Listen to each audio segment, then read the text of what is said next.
What's going on, everybody? Eric Lindquist at Stochastic here on the Odd Chopper channel, coming to you with another edition of Lindy's Leans, Likes, and Walks. Hit that like button, subscribe button, notification bell goes a long way for me on this video, goes a long way for you. That way you become a prize. Remember, great content is going live here at our little neck of the YouTube woods, the neck of the woods that got you Minnesota +4. God, for the love of God, can we have this closing line value work out for us? Steph Curry ends up resting. Pretty spot on. Ended up seeing that thing at what, +2 when the morning came around. Then Steph Curry became very doubtful, ends up sitting out. Hopefully that ticket cashes. It's obviously not that time here yet, although it is pitch dark behind me here in Manhattan. Last time here, I'll be back in the home base starting again tomorrow night. So looking forward to seeing you from there. Yeah, God willing, of course, travel and all that stuff. But it's been an awesome time here in the city. Awesome time if you're over in New Jersey as well, where I was able to take advantage of Bet365. You're able to do that in the link down below. If you're in one of these 6 states, New Jersey, Ohio, Virginia, Kentucky, Colorado, and Iowa. Yeah, $5 into $150 at the link below. Really good way to get your bankroll boosted. Really good way to get your Wednesday started off with a W. Wednesday W. I could have thought of something there, but I'll just sign up for it down below. Take advantage of $150 in bet credits with nothing attached to it, only if you're 21 and over. If you have a gambling problem, please call 1-800-GAMBLER. But we got that. Had a lot of props. Hopefully everything kind of pans out here. Games are just getting underway, but I'm going to be breaking down games a little bit earlier than I normally do. Have some extra leans, but do have a lock here on the card. It's actually a like-ish lock that exists. I'm going to have my Lindy's Locks update like I always do over on my X. Hasn't been videos here of late just because of how late it is. Things to do, places to go, people to see, and you don't care about good picks, and that's when I'm the information, and the information you shall get, and then it shall be updated in that Lindy's Locks update, which today, obviously, we just Hulk smash and brag about the fact that we had 7 points of closing line value. Please, God, Minnesota win that basketball game. But without further ado, producer Jacob, one more time here from Manhattan. Let's get to the picks. We begin our day with the Dallas Mavericks on a back-to-back, taking on the Washington Wizards. And I just want to point out the Washington Wizards, the most tilting shit I could ever imagine in a basketball game. Not just because Dennis Schroeder goes, what, 1 for 11 from the field, 1 for 12, plays absolutely atrociously, nowhere near close to that points plus assists prop that had been cashing a lot of recent, and then, well, it fell by the riverside. And anyway, we'll get to that a little bit later in the program, so I will save that for later. But Kyle Kuzma, anybody else watch him to go like, challenge, challenge, and he's over by the bench. Toronto gets to play 4-on-5. They make a run at the end of the game. They're up infinity points. They end up blowing it and losing by 4 because that's what bad basketball teams do. The Washington Wizards, there's no doubt that they're a bad basketball team. As you look at their adjusted net rating so far this season, they're 4th to last in the NBA, 27th, -5.1 over on dunks and threes, have a 2-8 record, so they're tied with the cave dwellers like the Detroit Pistons, which why we bet on their props. Well, they're profitable. They're profitable, but they're a terrible basketball team. That's not the point. I miss Lord Bojan, I'm just saying. But Washington, we're looking at right around 5.5, 6. This could go a lot of ways. Dallas on a back-to-back. Washington gets the day of rest in between that Monday game, in between this one going on Wednesday. Does Luka Doncic or Kyrie Irving sit here in this spot? Because, well, it seems like a good spot to potentially sit one of them. However, I do have the inside scoop. Mark Cuban will be in New York City tonight. He will not be at the game there in New Orleans. We'll be going over to Washington. So I just want to point out the fact that, like, maybe you want to go impress your boss. Some people want to go impress their boss from time to time. Not me. Yeah, I do. Let's be dead serious. I'm a people pleaser. But Kyle Kuzma, up to 26 points is something I've got my eye on as well, mainly because you go through his usage so far this season, only averaging around 30, 31 minutes because his team is terrible. They had a lot of blowouts, but a 30.8% usage, that's 5% higher than Jordan Poole's 25.8% usage. I did not see that one coming here this season. I thought Jordan Poole would be on par, if not exceeding that, of one Kyle Kuzma, but Kuzma's the much better basketball player. So thank God for Washington that they're giving the ball to the better guy.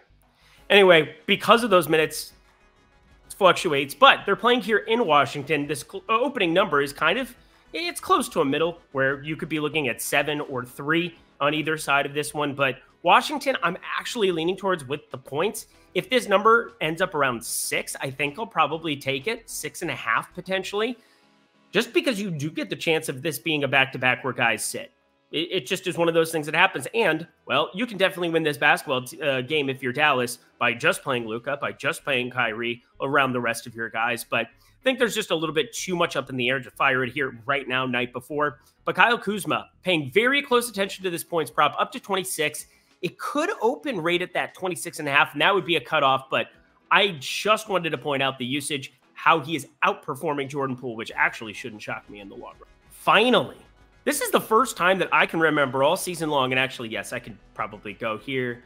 I can sort. I will let you know. It is the first time that I'm betting the New York Knickerbockers at any point in this 2023 NBA season, 2023-2024, because I bet them all the time last season. The Knicks, kind of a cash cow for us at times, was really, really astute to everything going on with it, especially shorting Julius Randle in the playoffs, mainly because Thibodeau had his... he was backed into a corner. You can't play Julius Randle playing as bad as what he was. And hey, he was playing absolutely atrocious basketball there. But you've got an Atlanta team here on a back-to-back themselves.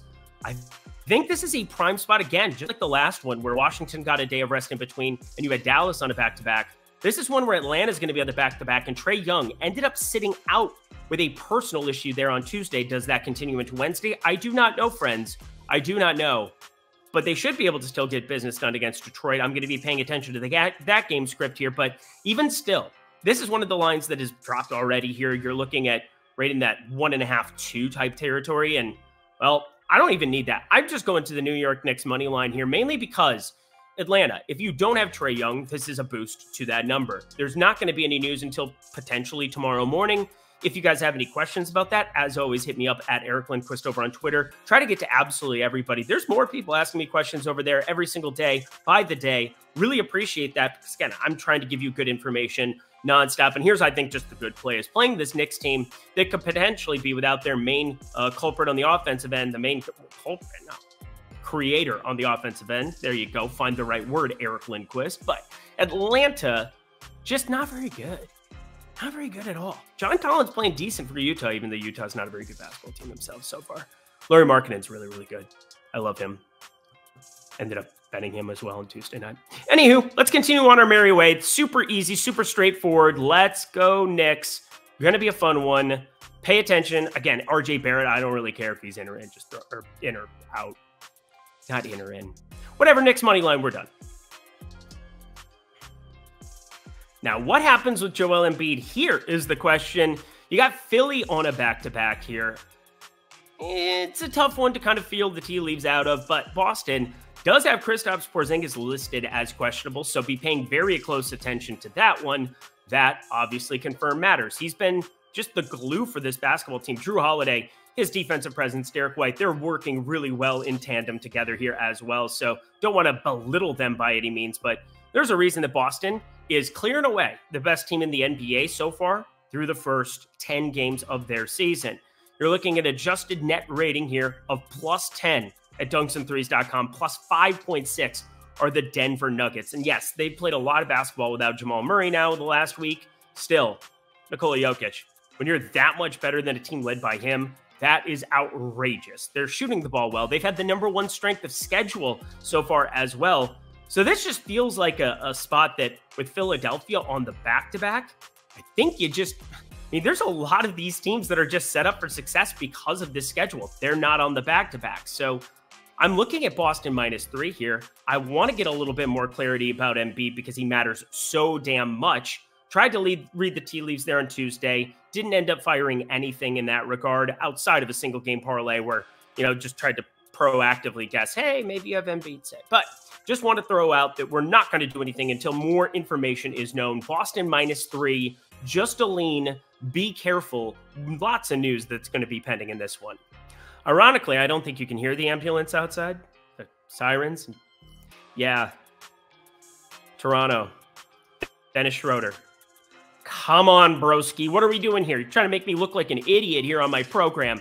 The guy has just a ridiculous assist rate. Been doing great things for Toronto all season long. Then you get the news that lots of pieces were going to be out for Toronto. You had OG Anunoby, who ended up sitting. Gary Trent ends up sitting. They're both listed doubtful entering this game here on Wednesday. And did it matter? No. It mattered to Pascal Siakam, who had his best game of the season, bar none. But Dennis Schroeder, who came into the season hot, coming off of FIBA, playing for Germany, doing all the right things there, won MVP of that tournament. I don't really want to talk about him anymore. He makes me very, very sad. So we go back to the well. Now let's talk about Milwaukee here first before I create pain and suffering for your life. Giannis Antetokounmpo probable here with that right calf injury management. What a weird thing to have listed on the injury report. But Damian Lillard back in the fray. He played terrible. 14 points, missed just about everything there. Not Damian Lillard-esque, not really creating. Looks a little bit off here so far. You know, uprooting your family and moving after like a dozen years in one location on one team that you wanted to play for forever. Maybe that is jarring. I don't know the human element to it. All I know is he's a lot better basketball player than what we've seen here of late. I think there's some positive regression in store, but the point guard on the other side, Dennis Schroeder. Just kidding. It says Dennis Schroeder, ... just kidding. We're not going to do that. We're actually just looking at Toronto money line leaning that direction until Milwaukee starts to really straighten out things. Yes, they're still top 10 in adjusted net rating. There's no problem there. Toronto, they're sitting further down the pecking order there, but I think there might be some value to mine out here with Toronto playing at home. Even with Gary Trent and OG Anunoby out, they got Precious Achiuwa back. Nice to see him in that rotation. Can be a meaningful piece of it. Just think this is a wait and sit. Just a lot of these games are kind of wait and sit until more news is known. This one, you could talk me into either side of it. And I think that there are merits to each, but I'm going to talk you through why I think that we just need to be on high alert for this Chicago team going forward. I think they're going to start limiting some of the minutes of some of these starters. It's not like people in the association GMs aren't aware of what Zach LaVine can be on the right team, aren't aware of what DeMar DeRozan can be on the right team. These guys look like they're going to be on the move, specifically Zach LaVine here, but you've got the Chicago Bulls going to be hosting the Orlando Magic, a young, hungry, scrappy basketball team. And you obviously know what's going on with the Orlando side of this one. We never really know what's going on with the Orlando side in this one. You got, what is it? All these guys on a back-to-back yet again. Markelle Fultz going to be out yet again. Wendell Carter is going to be out yet again. Gary Harris as well. So on a back-to-back, they don't really have the leniency to be able to send anybody, try to work around these new rules or do anything else. It's just an 8-game slate. So we don't have to force anything. We get opportunities to bet things that we like already. Yeah, I've talked about some pending news in some spots, but those could very easily turn into plays. It's just, I look at the overall makeup of this Orlando team from a pace perspective. Never going to be like all that intriguing for your single game parlays there, sitting middle of the road, 100.1 possessions per 48 minutes. But I got to point this out. They're third in adjusted defensive rating now through 9 games. It'll be 10 games by the time you hear this, but 9 games right now.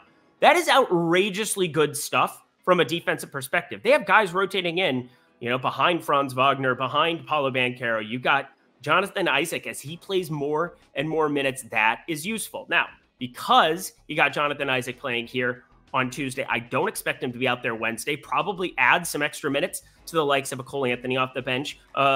Joe Ingles, perhaps too. Somebody who's going to be playing high teens minutes for this team routinely. The veteran presence, if you will. But don't really think there's anything to mine out from a prop perspective. But this is like right at the cutoff point where, because I'm taking a couple of minutes off of LaVine, because I'm taking a couple of minutes off of DeMar DeRozan, I took them from 38 to around 35 for LaVine, from 34 to around 32 for DeMar DeRozan. This is something where I'm looking at potentially shorting their props on that side once the full allotment of them drops, as well as betting Orlando plus 2.5. This is a lean/like. I think this could fall into either category for you.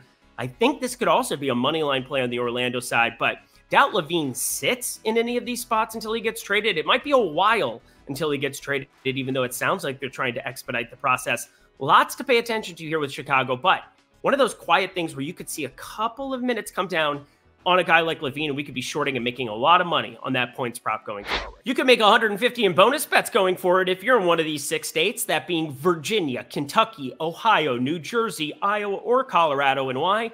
Well, because when you go down below into the link, bet $5 at that link at Bet365, download the app, get yourself $150 in bonus bets as soon as you bet $5 and have that bet settled.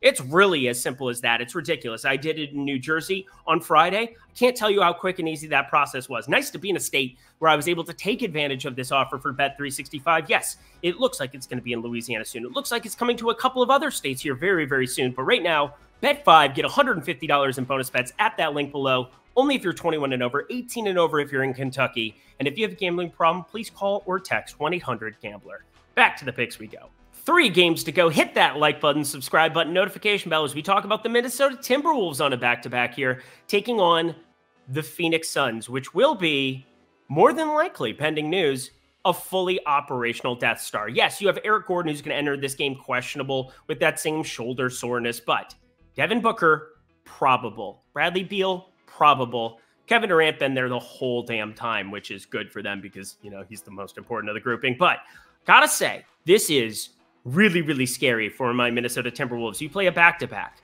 You are locked there. +4. We got all the value and all the land. And obviously, this line isn't going to drop until after that game becomes available. And that's going to be another freaking 2 hours from now. So I'm going to be sitting, waiting, wishing, hoping you believed in superstitions. Then maybe we'll see the line. Jack Johnson and then a joke and everything coming together. But as I look at Minnesota, again, second, brought it up, ESPN, Power Index, whatever the hell that's worth, they're second in it. I pay attention to adjusted net rating, mainly because that's how you take the net points per 100 possessions, and then you adjust it for strength of schedule. That's the process of dunks and threes, and I believe that to be the truest way to compete team up against team. Then you obviously have to adjust for injuries. Then you obviously have to adjust. That's why it's so loud to me when you talk about this team against the spread. This team, circumstances change on NBA teams all the time, and it couldn't change for a team any more drastically than what it has in the last week. Getting Bradley Beal to make his debut and start here and look good alongside Kevin Durant, and now you get Devin Booker, all 3 of them on the floor for the first time. I'm excited. Now, we're going to see some scary low relative to what we've seen from Bradley Beal and Kevin Durant points props because of what Devin Booker does. He could end up being the guy who ends up leading this team in usage, which is insane to say considering the sharpshooter that Bradley Beal is and the absolute bucket that Kevin Durant's been throughout his entire season. But would look at some single game parlays where you could potentially short all of them, put them in a portfolio. Maybe they end up a little bit too high, but I doubt books make that mistake. We shall see. If they do, you're going to see that on my Twitter/X at Eric Lindquist, and I will be posting about it, talking you through the numbers because the numbers are smarter than all of us. And yes, numbers can lie from time to time and not exactly helpful because, again, you need the context in the NBA streets. With that, we know Minnesota's on a back-to-back. There is context involved with this. Rudy Gobert's been playing awesome, but on a back-to-back, do we get the same effectiveness? Do we get the same minutes? Same things for a lot of these guys down the line. I love Naz Reid, where you could maybe be in a more prominent role if they choose to sit a Cat or a Rudy Gobert, but that doesn't make me all that enthusiastic to try to bet a Phoenix team that we haven't seen with their core 3 together, and then a Minnesota team that could see some fluctuation in minutes based on how things go on Tuesday night in Golden State. So I'm pretty positive Anthony Edwards can be playing the back-to-back no matter what, and this could just be a blindly bet Anthony Edwards to be that dude kind of spot. He is facing the prominent team here in Phoenix in the West. Booker, Beal, Durant. He is one of those guys who cares about this shit. He talked about it with Mr. Draymond Green, and I try not to be a narrative-based bettor, but I did it with Wembanyama and Holmgren. We'll see how that pans out here in the next hour or so. But gotta say, this is a spot where I'm kind of doing the same thing a little bit blindly if the number ends up being right. If we're looking at Anthony Edwards 30+ money attached to it, we're going to bet it. We're just going to bet it. It's Anthony Edwards, friends. 30+ points in Phoenix, so long as he's playing. If he's not playing, enjoy your voided ticket. But we'll talk through more on this one. Just think it's one that we're all excited for. And I almost said Skull, but that's like the other Minnesota team that I cheer for that is actually not disappointing me. 5 in a row. What is going on in Minnesota? Let's go.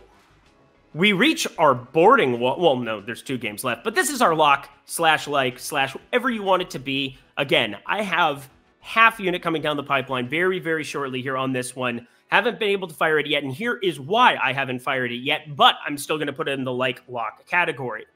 We have news that is awaiting on if LeBron James plays here tonight. He has not actually officially been ruled in or ruled out here for the Tuesday game. I think that matters a ton looking forward. When you get these back-to-backs, and again, I'm recording late evenings every single time. And when I'm on, like when I'm looking like the western side of the country, life's a lot easier for me to give you this information because I can stay up a lot later, and I should have it by now because every game is done by 10 my time. But just saying, this is one where that is not the case because I'm on the East Coast. I'm on the opposite side, and I'm not going to be up till midnight tonight, 1 o'clock.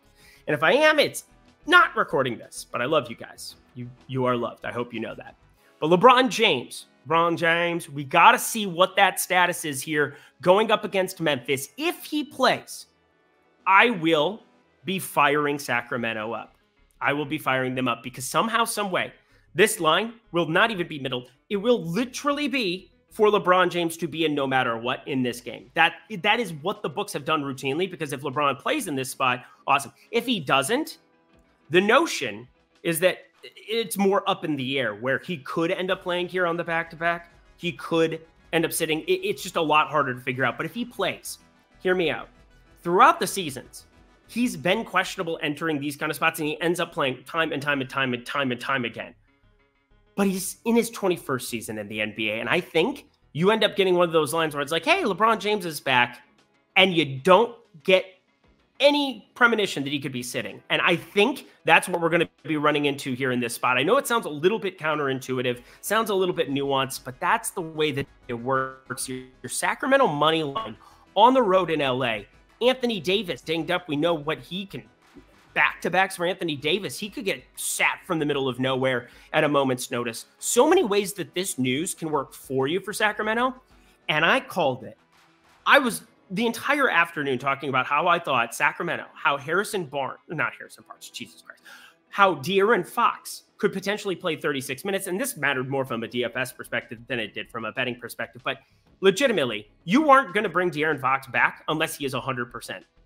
Some teams, that's not always the case, but it's always been the case for teams like the Kings in how they manage injuries of their star players. And this team, they have proven that they are capable in the West when you have a healthy De'Aaron Fox and Domantas Sabonis. You saw him immediately play 36 minutes in a game that they probably could have taken it easy on him at the end of that fourth quarter, and they didn't. They played their starters, even up like 15-20 in the fourth, all the way until the last minute of that game. So, want to point out that with De'Aaron Fox back at the helm, this team is so much better. North of a 30% usage for De'Aaron Fox. Domantas Sabonis, better assist rates and rebound rates here alongside of De'Aaron Fox.